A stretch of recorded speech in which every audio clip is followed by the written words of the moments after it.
Hola, buenas tardes compañeros. Mi nombre es Jessica Aguilar y a mí me tocó exponer el tema de diagnóstico caracterológico. Bien, vamos a comenzar. La caracterología, como disciplina científica, pertenece concretamente a nuestro siglo XX. En él ha tenido sus planteamientos generales y su desarrollo.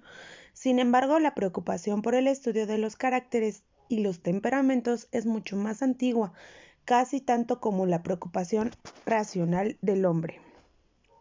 En el pensamiento antiguo encontramos ya y con textos famosos apreciaciones de orden caracterológico en los escritos de Platón, Heródoto, Tucídides y sobre todo Aristóteles. Gran parte de las éticas de la política, sobre todo del estudio de las revoluciones y especialmente la retórica, contiene agudas observaciones caracterológicas. En 1905, el filósofo holandés Heijmans utilizó el método de los cuestionarios caracteriales y los resultados de esta nueva encuesta formuló una caracterología. Fue el punto de partida de la que se desarrolló Lysen, Berger y Grieger en Francia. Llega a una clasificación de los caracteres según tres propiedades fundamentales, lo que son la emotividad, la actividad, la reacción primaria, que es limitada al presente, o la secundaria, que es prolongada en el tiempo. Vamos a hablar sobre la diferencia del temperamento, el carácter y la personalidad. El temperamento es un conjunto de inclinaciones innatas propias de un individuo. Se puede decir que el temperamento es algo más próximo a la biología, más dependiente de nuestro cuerpo, mientras que el carácter es más libre. No somos responsables de nuestro temperamento y en parte sí lo somos de nuestro carácter. En el temperamento juegan un papel importante, entre otros factores, las glándulas de secreción interna y sus hormonas. El sistema nervioso central y las glándulas endocrinas son dos elementos de nuestro organismo que son integradores de todas las acciones y reacciones. Son interdependientes entre sí y con el sistema nervioso. El carácter es el mismo temperamento pero ya educado. En otras palabras, el carácter hace referencia a la inteligencia y a la voluntad, pero siempre está influido por el temperamento. La personalidad es el conjunto de rasgos que hace que un individuo sea único, original e irrepetible. La edificación de la propia personalidad constituye la empresa más importante de la vida. La estructura de la personalidad se forma por 4 elementos. Lo que son el intelectual, que es el cociente intelectual y las aptitudes. El volutivo, que es la fuerza de voluntad. El afectivo, que son los sentimientos. Y el biofisiológico, que es el cuerpo y sus funciones. Vamos a hablar ahora de los elementos fundamentales del carácter. La base más profunda de los caracteres está formada por 3 elementos que intervienen en proporciones variadas, lo que son emotividad, actividad y resonancia o repercusión de las representaciones. La emotividad, decimos que alguien es emotivo cuando reacciona de modo vivo ante un acontecimiento, liberando así bajo diversas formas gritos, lágrimas, explosiones de alegría, de entusiasmo, de fuerte indignación, con movimientos de ataque y de defensa, parte de la energía que dispone. Los emotivos viven en una solidaridad acentuada con el mundo y consigo mismos. La reacción interna siempre se deja ver en el exterior, aunque en diferentes grados. Un brillo en la mirada y cierto calor en la voz. No hay dos emotivos iguales. En la actividad, la emotividad puede combinarse con la actividad o la inactividad. La actividad manifiesta una necesidad íntima y casi constante de modificar lo dado, de imprimir un nuevo sello a las cosas, a los sucesos, a los seres y a sí mismos. Una persona activa, caracterológicamente hablando, no es necesariamente aquella que está siempre ocupada, es aquella persona a la que el obstáculo refuerza la acción. Un no activo, caracterológicamente hablando, es aquel que el obstáculo lo desalienta. El activo trabaja por la actividad misma, por lo atractivo de la meta y sin esfuerzo. El inactivo actúa con el esfuerzo y se desgasta. La actividad del emotivo es distinta que la del no emotivo. La emotividad refuerza la actividad. Pasamos a ver lo que es la resonancia. Si el efecto es inmediato pero fugaz, a la persona se le considera primaria. Si el efecto tarda en producirse pero es duradero, se trata de una persona secundaria. El temperamento primario vive en el momento presente de la impresión actual. Esta llama rápidamente se enciende y se extingue fácilmente. Otros, por el contrario, permanecen largo tiempo bajo el choque de sus impresiones. Sus actos y acontecimientos dejan en ellos amplios y densos rastros. Se llaman secundarios para señalar que sus reacciones no son instantáneas. Una desgracia o una injusticia no serán una cosa pasajera, sino que serán pensados, vueltos a sentir, recordados e insistidos, con frecuencia prisioneros de rutinas y prejuicios. Pero con facilidad la reflexión, el orden, la sistematización, la perseverancia y la conciencia mental. Vamos a hablar de las características que tienen cada uno de ellos. Los primarios son como escribir en la arena. Fácilmente se escribe, pero también fácilmente se borra. Sus características son resonancia de datos actuales, olvidan fácilmente, son impulsivos, son móviles, poco puntuales, acentúan por resultados inmediatos, son impacientes. Los secundarios son como escribir en el mármol, difícilmente se graban, pero ya grabado permanece. Una impresión puede producir en la conciencia de la persona un efecto fugaz o duradero. Sus características son prolongación de impresiones, son rencorosos, tradicionalistas, piensan antes de actuar, son estables, persistentes, puntuales, veraces, objetivos y tienen sistematización mental.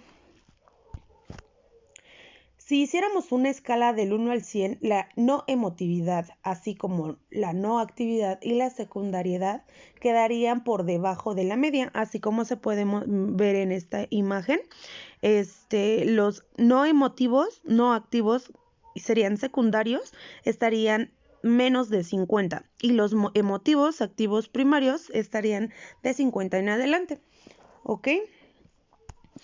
A continuación se da una breve explicación de los caracteres según la tipología de Lee Sein. No hay que perder de vista que existen algunas otras corrientes psicológicas para su estudio. Vamos a empezar con el colérico. Las características que posee es un deseo de actividad exuberante, es combativo, persuasivo y entusiasta. Tiene inclinación a comunicar lo que piensa, tiene tendencia de mando y dominación. Es de ideales elevados, organiza acertadamente las actividades de grupo, es aficionado al deporte, tiene talento para improvisar, tiene peligro de dispersión, empieza muchas cosas sin acabarlas, le cuesta reconocer sus errores, es impulsivo. Esas son las características del colérico. Las del apasionado serían que no puede estar inactivo. Tiene pasiones fuertes, las faltas propias y las ajenas le causan gran enojo. Sabe ser firme, sistemático y orientado. Le interesan los problemas sociales, morales y filosóficos. Cuando se encausa hacia una idea, es capaz de una consagración, abnegación y actividad extraordinaria. Sus aspiraciones son siempre grandes en cualquier campo. Encuentra fuerte dificultad en sujetarse a un superior. El nervioso denota abundancia de sentimientos sujetos a gran variabilidad. Su imaginación es viva, es ingenuo, posee facilidad de palabras, siente vivamente las injurias, tiende a sobrevalorarse, posee fino tacto y sabe ser diplomático. Está inclinado a la bondad y a la compasión, a la vanidad y a la sensualidad. Es enemigo del esfuerzo y del método. El sentimental es profundo y perseverante en los sentimientos. Es sensible a las emociones e impresiones. Su amistad es fiel y constante. Recuerda cualquier favor o atención. Su fuerte no es la actividad física o mental, sino la afectividad. Es propenso a la reflexión y al análisis de sí mismo. Es indeciso, poco inclinado a la sensualidad. Es difícil de que perdone alguna ofensa. Esas son las características del sentimental. Vamos con el sanguíneo. Los sentimientos del sanguíneo son no profundos pero abundantes. Siempre está alegre, es muy conversador, ameno, chistoso, es amigo a exagerar. Hace mucho ruido, suele ser sociable, raramente hiere a alguien, sus pasiones no son muy fuertes, necesita ocupación continua, prefiere lo más agradable, gustoso y llamativo. Por eso difícilmente llega al don total. Es expansivo y no tiene rencores. No acaba, el trabajo comenzado, esquiva lo que requiere esfuerzo, se ilusiona por cualquier cosa, no premedita, es práctico. El flemático, su personalidad es muy estructurada, frecuentemente da la sensación de frialdad, no tiene sentimientos intensos ni grandes pasiones, es muy paciente y poco hablador, es metódico, no suele gustarle la vida social, es sencillo, prudente, reflexivo, ahorrador, honrado, práctico y poco imaginativo. No se preocupa inútilmente, piensa antes de actuar y tiene un hondo sentido del deber. Obra por convicción, es ordenado y defiende su soledad. El amorfo es influenciable, optimista, amable, poco constante e imperturbable. Tiene capacidad de acomodación, es perezoso e inactivo y no es ordenado. El apático prefiere la soledad y la vida tranquila. No le dan importancia a lo social ni a la amistad. Es conformista, tiene poca atención afectiva, es capaz de disciplina y regularidad. Tiende a vivir pasivamente y no se preocupa por nadie. Ahora, vamos a ver cómo vamos a diagnosticar el carácter. Observando a la persona a lo largo del tiempo y en situaciones diversas y comprobando los hechos con las propiedades estudiadas, se puede conocer su carácter. De todos modos, este conocimiento se facilita y es más exacto contestando un cuestionario. El cuestionario de Grieger es el que aquí se propone. Tiene sobre otros la ventaja de que además de obtener el tipo de carácter, permite saber en qué medida cada individuo posee las tres propiedades constitutivas. Así, por ejemplo, de un nervioso a otro puede haber mucha diferencia, según cada uno de ellos sea más o menos emotivo, no activo y primario. La prueba consta de 5 preguntas para medir la emotividad, 5 para la actividad y 5 para la resonancia, que es primariedad o secundariedad. Todas las preguntas se refieren al comportamiento espontáneo y habitual de la persona. Se recomienda la flexibilidad a la interpretación de este test, de manera que no se etiquete rígidamente a una persona cuando se tengan los resultados. Se trata en este caso solo de un diagnóstico inicial y se obtiene y se corrobora por medio de la observación. Además, podría profundizarse por un especialista a través de instrumentos más precisos. Bueno, como aquí podemos observar, tenemos 5 preguntas para cada rubro. Por ejemplo, en la emotividad se altera fácilmente por acontecimientos de poca importancia, expresa sus opiniones y defiende sus ideas con entusiasmo, cambia con facilidad de parecer, de conducta y de humor, reacciona con muchos gestos y ademanes, se emociona fácilmente con la lectura o el relato de algo emocionante. ¿Cómo lo vamos a calificar? En este cuestionario estamos viendo aquí una tabla en la parte de arriba, donde dice 0 para nunca, 1 a veces y 2 casi siempre. Entonces, conforme vayan contestando, se va haciendo la suma. Dependiendo la puntuación que obtengamos, si es de 5 para abajo serían no emotivos y si es de 6 para arriba sería emotivo. Igual en la actividad, de la misma manera, se califica 0 nunca, a veces y casi siempre, ¿no? Entonces igual hacemos la suma, igual menos de 5 no activo, más de 5 activo, y de la misma manera con la resonancia. Entonces, así obtenemos qué grado tienen las personas en este cuestionario, ¿no? Ahora vamos a hablar sobre las personas maduras. Vamos a profundizar en las características que posee una persona madura, ¿ok? Para esto vamos a hablar del carácter dinámico que tiene una persona madura y una inmadura. La persona madura se conoce a sí misma, busca formarse para poder vencer los obstáculos y dificultades del ambiente. Una persona inmadura es idealista, no acepta sus naturales limitaciones. Se pone metas inalcanzables que lo llevan a la desilusión. ¿Ok? Esa es la gran diferencia de carácter dinámico entre una persona madura y una inmadura. En cuestión de madurez, de juicio, de afectividad y de acción, una persona madura en cuestión de juicio es por no dejarse llevar por los ensueños ni por los eslogans como las modas y conocer sus capacidades y limitaciones, sus deberes y la misión que tiene en el mundo, así como los medios para llevarla a cabo. En la afectividad debe de saber canalizar las inclinaciones naturales al servicio de tal integración de la persona y que la voluntad dirija la conducta libre y responsablemente, afrontando las consecuencias de las propias decisiones. Y en cuestión de la acción, la conducta debe ser clara, coherente, que los demás puedan comprender. ¿Ok?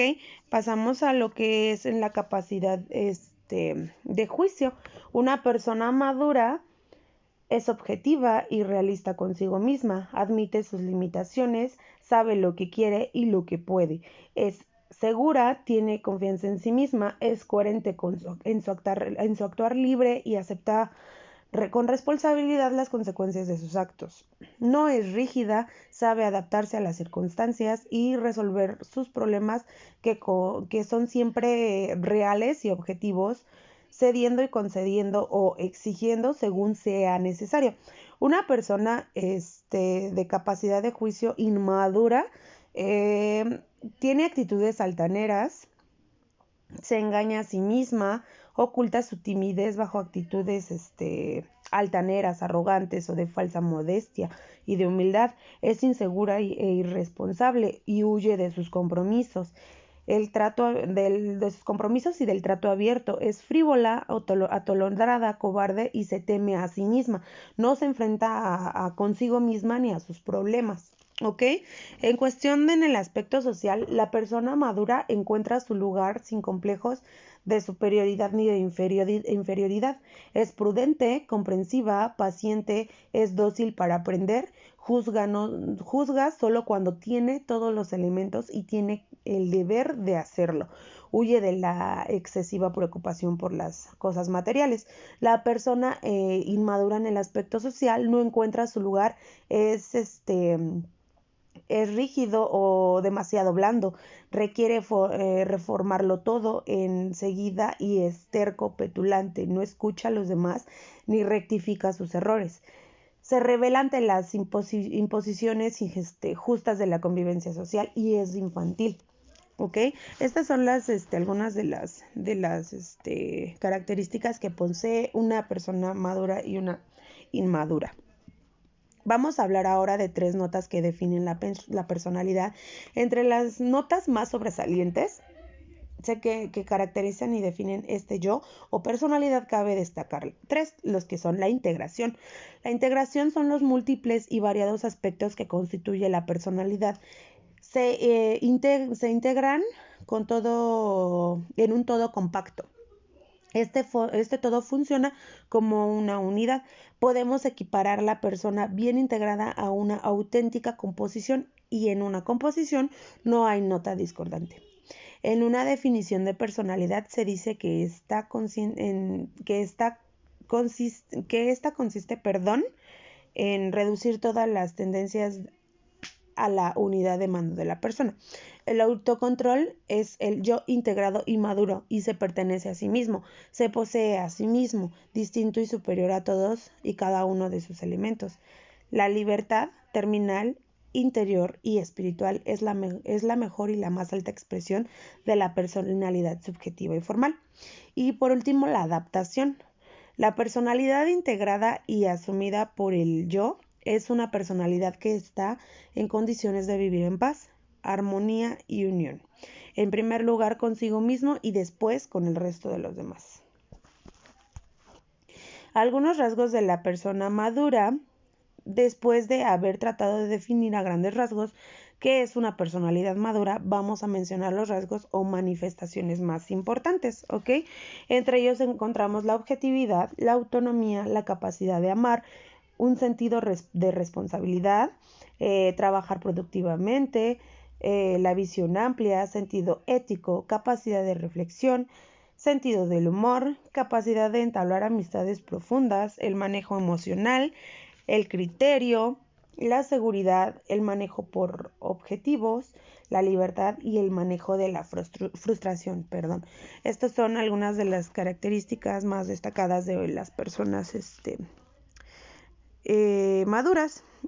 Por último, bueno, este tema sí, toda la información que encontré con base a el diagnóstico caracterológico sí viene como muy amplio, entonces básicamente quise exponer lo más como que importante que me pareció, y la conclusión es: la madurez es el desarrollo de las virtudes humanas. Como hemos podido darnos cuenta, la personalidad madura desarrolla cualidades. Estas cualidades también reciben el nombre de valores o virtudes.